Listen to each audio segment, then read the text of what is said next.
Welcome everyone to another episode of the NEXUS podcast. I'm here with Professor Poornima Prabhakaran.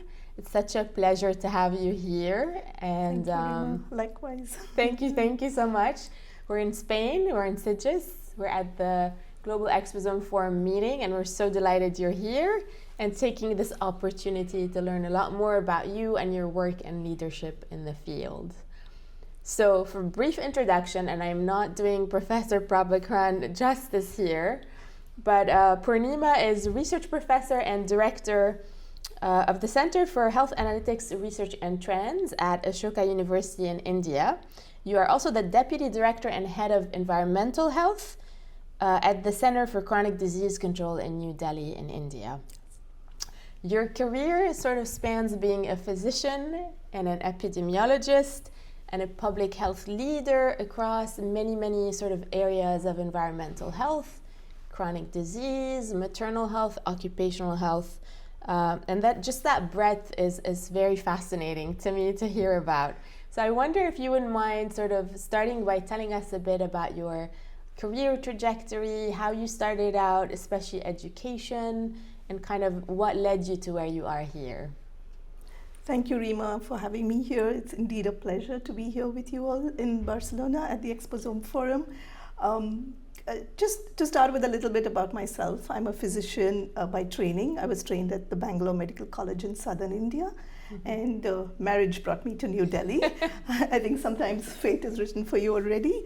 I was never thinking of being a researcher, so I guess I ended up being in the right place at the right time, and a lot of opportunities opened up for me over time.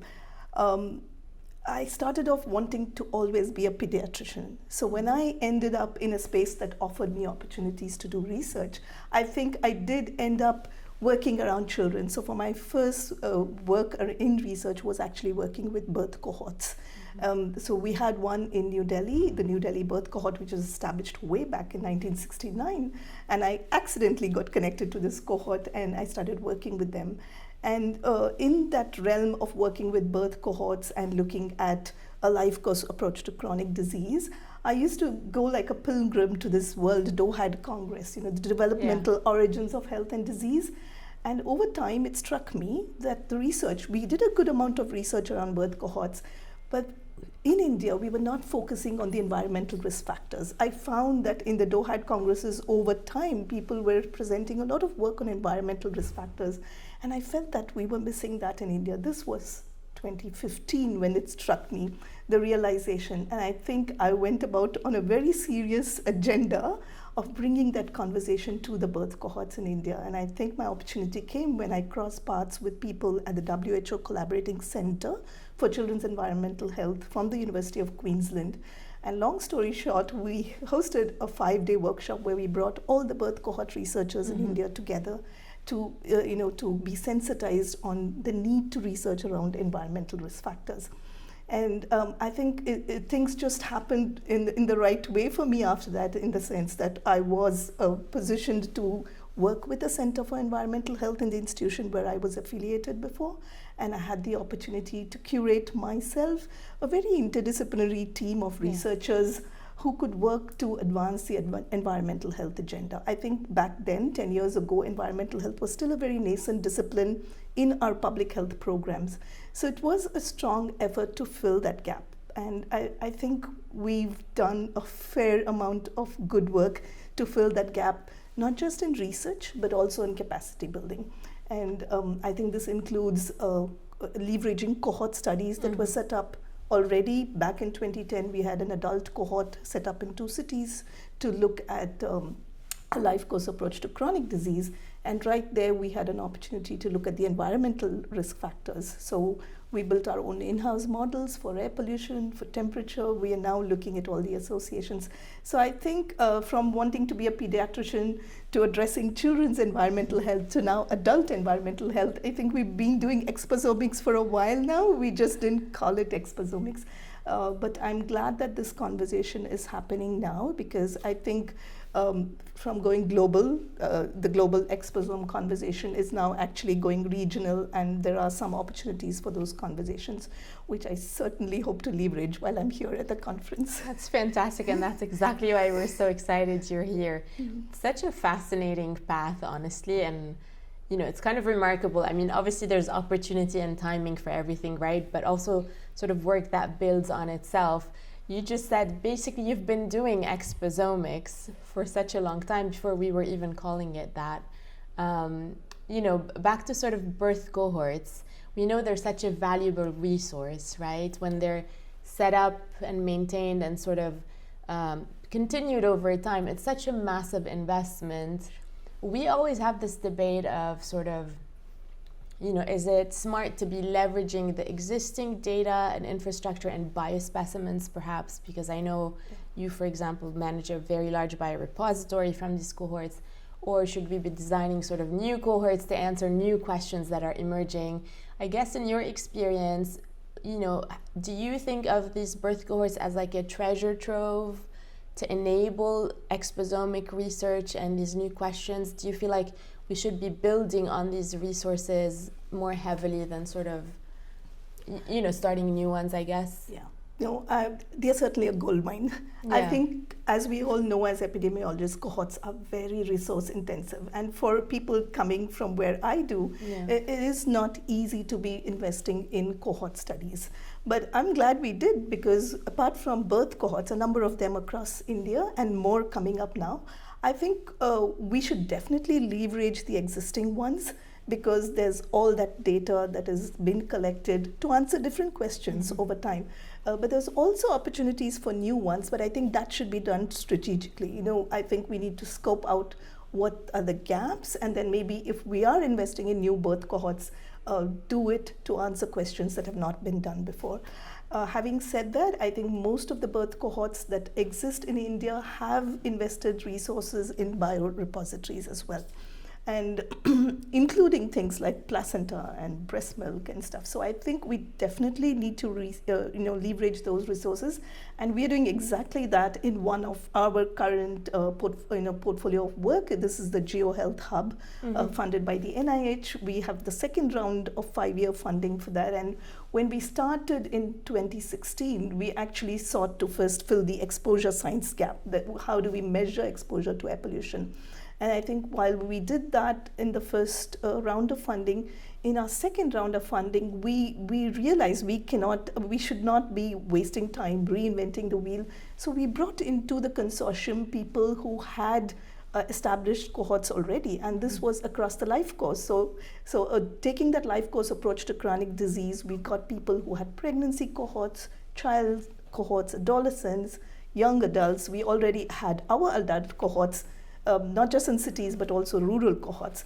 And then we had people who had the elderly cohorts. So we now are looking at the environmental, the exposome across the life course. So I think that's a classic exemplar of not, wasting your resources, which are often limited, in doing things that have already been done, but instead connect and collaborate and bring people together to work with you for that common goal. That's fantastic, and congratulations on the GeoHub. That is really such a fantastic sort of initiative from NIH, and a really big deal to be renewed. So that's wonderful. It's a team. I'm just part of the team. So it's a fantastic team of colleagues, early career researchers, mid-career ones, and senior investigators who came together on that initiative and are working together as we speak to reach those goals. Absolutely, absolutely. And I'm very glad you raised this, because I wanted to also ask you sort of, what do you see these days as like maybe struggles that early career researchers have, or students, especially coming into, let's say, this exposomics world, or what is your philosophy on sort of mentoring and nurturing and developing the careers of sort of up and coming researchers?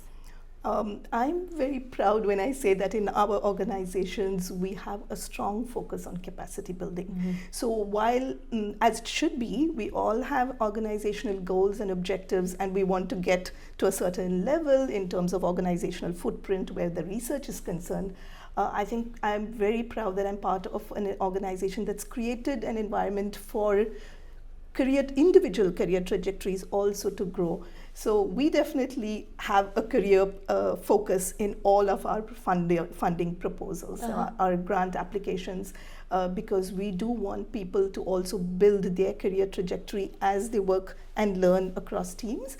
And so many of our large grants now involve collaborative ventures where we send our early career researchers and mid-career researchers and to go to our collaborating institutions, in the form of master's programs, PhDs, postdocs.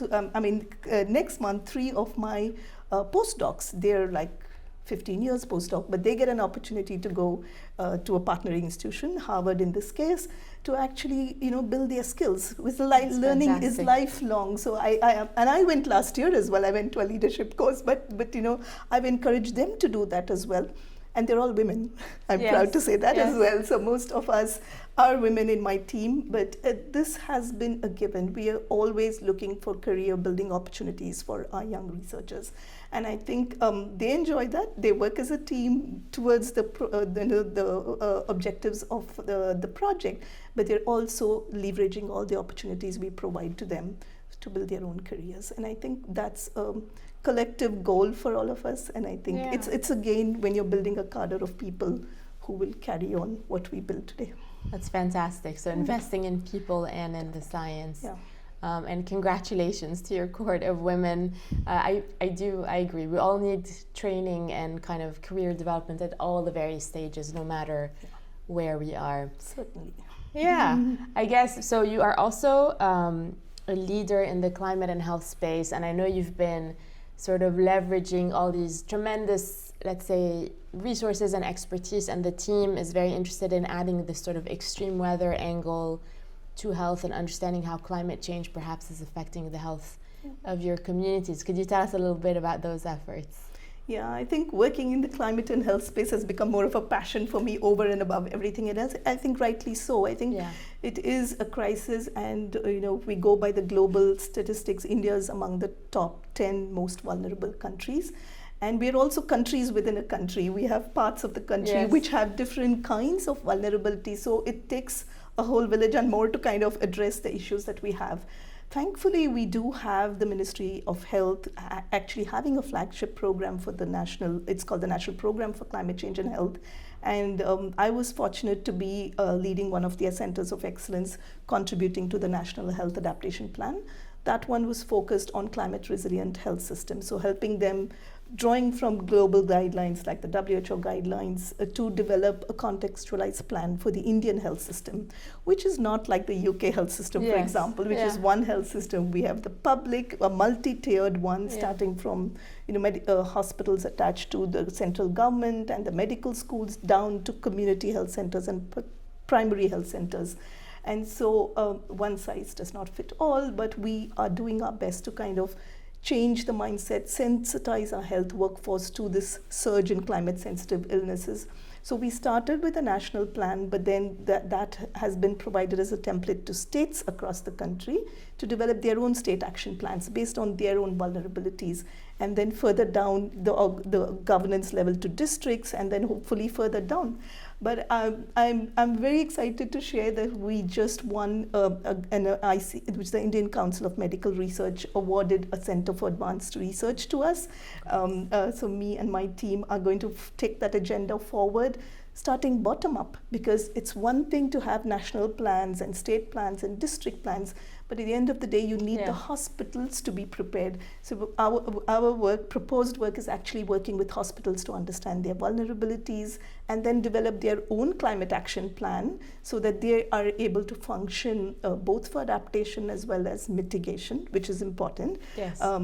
Work in a sustainable way, reduce your own footprint. So the next 5 years, that's what I'm going to be working on, apart from all the other work that we do. This one excites me because it's going to be working on the ground with the health system, and hopefully by the end have a prototype for a sustainable healthcare model for India. And I think it's going to be challenging, but we have all hands on deck and the political willingness, hopefully, to have the buy-in when we come up with this. The fact that we got funded by the Indian Council of Medical Research, which is the highest authority funding research in India, and it's part of the Department of Health Research of the Government of India. And I'm so glad that we won this award so that we can take this work forward with their buy-in. So I'm excited about that one. That is really fascinating. And as I had the pleasure of visiting in India and be invited by ICMR, and I see this sort of amazing talent, but also this very nice kind of way where the work cuts in from research to academia to kind of policy and practice. And like you really work so well with all your partners across the different levels. So that is fantastic. We really value your partnership in NEXUS and of course in the Global Exposome Forum. I guess for final closing thoughts, what do you feel this, let's say, global platform could provide or could support you better and your team, of course, in your mission? Let's say from your perspective, what would you say the biggest kind of areas that you would need support with to expand this tremendous kind of almost 2 decades of exposomics work that you've been doing to the next level? Yeah, first I must say, Rima, I'm glad you were in India when you were last year in February is when we connected, and for introducing me to this whole conversation around the global human exposome and the forum itself. And I think in terms of what would be helpful, I think, going back to what I've said before, I think we've been doing much of this, all of the geospatial sciences, the chemical, the biomonitoring, and all of this. I just think that a smart way forward, and I mean smart, like an acronym, SMART would be like, scoping for the S. M would be actually kind of doing the multi-stakeholder kind of analysis, and then action, because I think then action to bring it all together in a structured way. And I think R would be to kind of re-loop and keep revisiting this whole process to see if we are kind of feeding back into the loop that we started. And I think my T would be training. And I think we do all of it in I wouldn't say disparate or fragmented. We do a lot of it. There are lots of groups in India. So I think to make the global forum local for us in India, I think that scoping is important to map what is already there and help bring it together. I think the convening is often a challenge.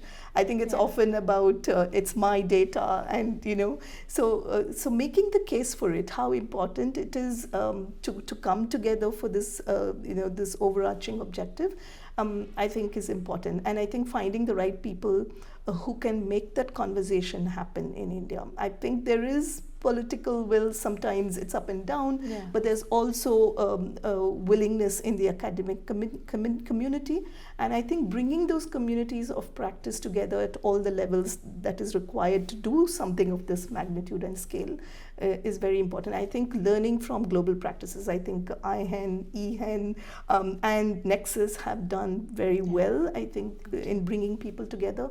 And I think it's possible. It's just, I think, doing it together, partnerships for purpose, I think. Thank you, and your leadership, which we cannot underestimate, you and your team, of course. Thank you, that's very kind. Thank you so much for speaking to us. We really appreciate it, and we really look forward to kind of continuing to learn more about your amazing efforts over time and hopefully get to engage with you more. Thank you so much for the opportunity, and I must say that we are looking forward to hosting a local forum in India, and I'm sure we can't wait to be there. We'll be the first there. Yes. Thank you so much. Thank you. Thanks everyone for watching. See you next time.